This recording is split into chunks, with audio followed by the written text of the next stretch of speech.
경제 이야기 따라잡기 1. 희소성과 선택, 그리고 기회비용. 나는 예쁜 옷을 입고 놀이동산도 가고 싶어. 컴퓨터도 좋은 것으로 사고 싶고 게임기도 사고 싶어. 우리가 원하는 것들이 많지만 돈과 시간이 부족하기 때문에 원하는 것을 모두 가질 수는 없어요. 우리는 현실 세계에 살면서 항상 무엇인가 부족함을 느끼며 살죠. 오늘은 이러한 부족한 현상인 희소성과 기회비용에 대해 학습하게 됩니다. 그럼 오늘의 학습 목표를 살펴볼까요?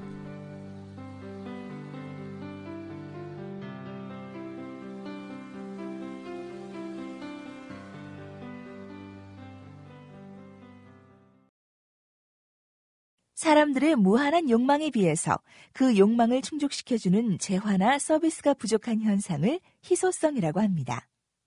예를 들어 피자를 만들기 위해서는 밀가루, 치즈, 토마토, 식용유 등 여러 가지 재료들이 필요한데 이러한 재료들이 항상 충분한 것은 아닙니다. 하지만 슈퍼마켓에 가면 이런 것들은 얼마든지 있는데요.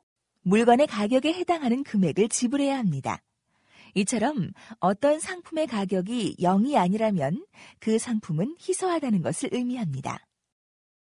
애들도 크고 좀 더 넓은 집으로 이사했으면 정말 좋겠어요. 우리 차도 오래돼서 고장도 잦고 이거 차를 바꿔야 하는데.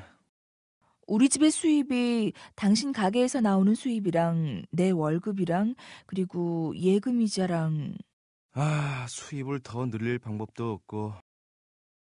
어떤 재화나 서비스가 부족한 것은 근본적으로 그 재화를 생산할 수 있는 자원이 부족하기 때문입니다. 이러한 자원에는 생산 요소인 노동, 자본과 눈에 보이지 않는 시간 등 다양한 것이 있습니다. 한은이와 중은이의 부모님께서 나누시는 대화를 통해서 이러한 사실을 확인할 수 있습니다.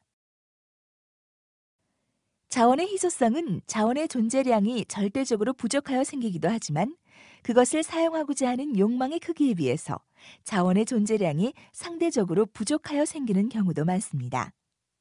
예를 들어 석유는 엄청난 양이 매장되어 있지만 사람들이 사용하고자 하는 양은 그보다 더 많기 때문에 희소성이 매우 큰 반면 구리와 같은 자원은 석유보다 매장량은 적지만 사람들이 원하는 양이 상대적으로 많지 않기 때문에 희소성이 석유만큼 크지 않습니다.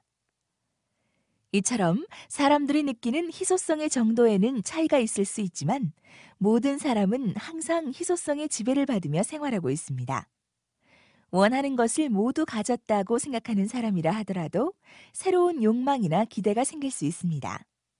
생활의 편의와 만족을 더해주는 상품이나 서비스가 계속해서 생겨나면서 사람의 욕망을 자극하고 있기 때문입니다.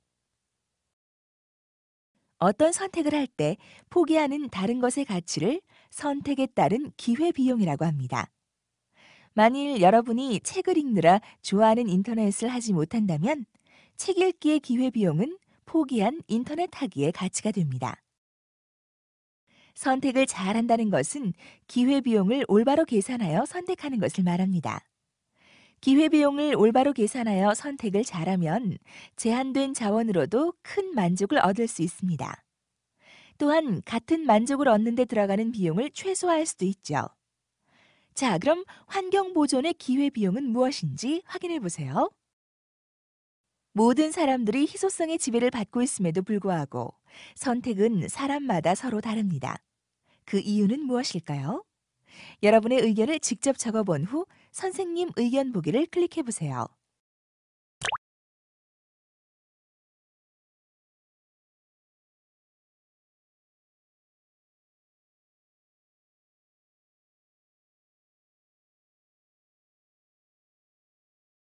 잘 적어보았나요? 선생님 의견도 잘 확인했죠? 이와 같이 사람마다 자신이 좋아하는 것이 달라서 기회비용이 다르게 나타나기도 하지만 동일한 재화나 서비스에 대해서도 원하는 정도가 서로 다른 경우에 기회비용이 다를 수 있습니다. 이처럼 각자 어떤 재화나 서비스를 더 좋아하는지에 따라 기회비용이 다르기 때문에 사람마다 선택이 달라지는 것이라고 할 수 있습니다. 자, 그럼 하승진 선수가 미국으로 간 이유는 무엇인지 확인해 보세요.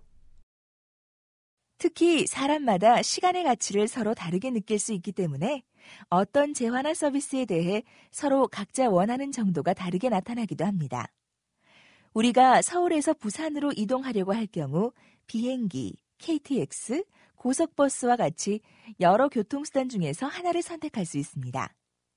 이동에 들어가는 기회비용은 교통수단의 요금과 시간의 가치가 될 것입니다. 시간의 가치가 크다고 생각하는 사람은 요금이 비싸더라도 빨리 가는 교통수단을 선택할 것이지만 시간의 가치가 크지 않다고 생각하는 사람은 좀 천천히 가더라도 요금이 저렴한 교통수단을 선택할 것입니다. 마치 개인이 선택하는 것처럼 국가도 다양한 선택을 합니다. 이러한 국가의 선택 중 가장 중요한 것은 어떠한 경제체제를 선택할 것인가와 관련된 문제입니다.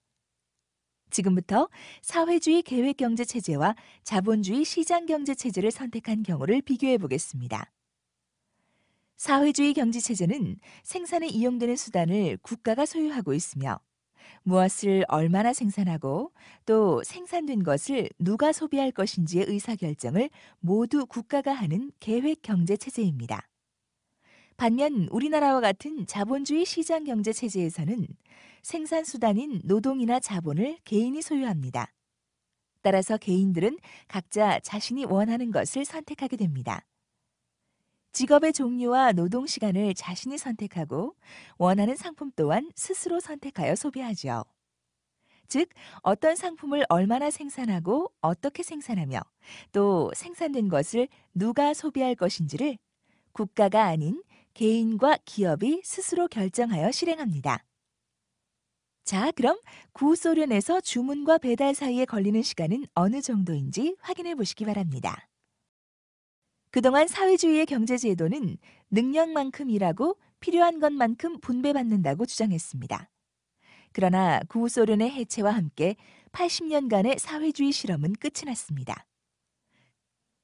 사회주의가 실패할 수밖에 없었던 이유는 사람들이 자신의 이익을 추구한다는 사실을 간과하고 있었기 때문입니다. 즉, 사람들이 열심히 일하도록 하기 위해서는 능력이 있거나 최선을 다하여 일하는 사람에게 남보다 더 큰 경제적 이득이 주어져야 합니다. 바로 이것이 능력을 발휘하여 열심히 일하고자 하는 동기로 작용하는 것입니다. 사회주의 체제는 바로 이 점을 간과하였습니다. 노력의 차이에 상관없이 다른 사람과 똑같이 필요한 만큼 가질 수 있다면 능력껏 일하고자 하는 동기가 없어져서 모두들 게을러지고 적게 일하려는 현상이 나타나게 됩니다. 그러나 시장경제 체제는 능력이 있거나 열심히 일하거나 창의적인 사람에게 더 많은 경제적 혜택과 보수가 돌아가도록 만들어져 있습니다. 이 때문에 시장경제체제 국가의 사람들은 아침 일찍부터 밤늦게까지 일하고 실패를 무릅쓰고 모험적인 사업에 도전하는 것입니다. 이 과정에서 개인과 기업의 부가 축적될 수 있고 국가 경제도 발전하는 것입니다. 과거 한때는 시장경제를 지향하는 자본주의와 계획경제를 지향하는 사회주의가 체제의 우월성을 두고 경쟁한 적이 있었습니다. 그러나 오늘날 경제 발전을 위해서는 시장 경제 체제가 훨씬 우수하다는 것이 역사적으로 증명됐습니다. 사회주의 국가인 중국이 시장 경제의 원리를 도입하여 세계에서 가장 빠른 성장을 거듭하고 있는 것도 이러한 인식에서 비롯된 것이라 할 수 있습니다. 축구 게임. 여러분이 공부한 것을 확인해 볼까요? 지금부터 문제를 하나씩 풀어보세요.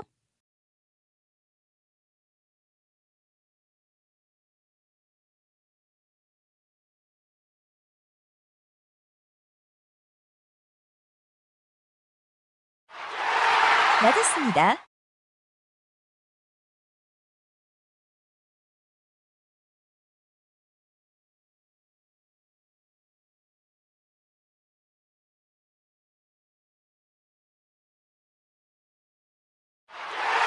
맞았습니다.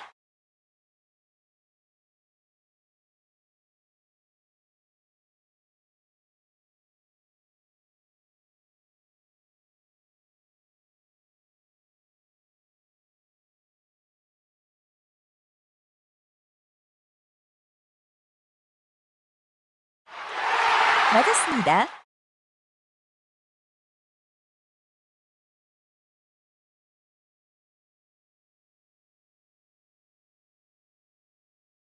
오늘 배운 내용을 정리해 볼까요?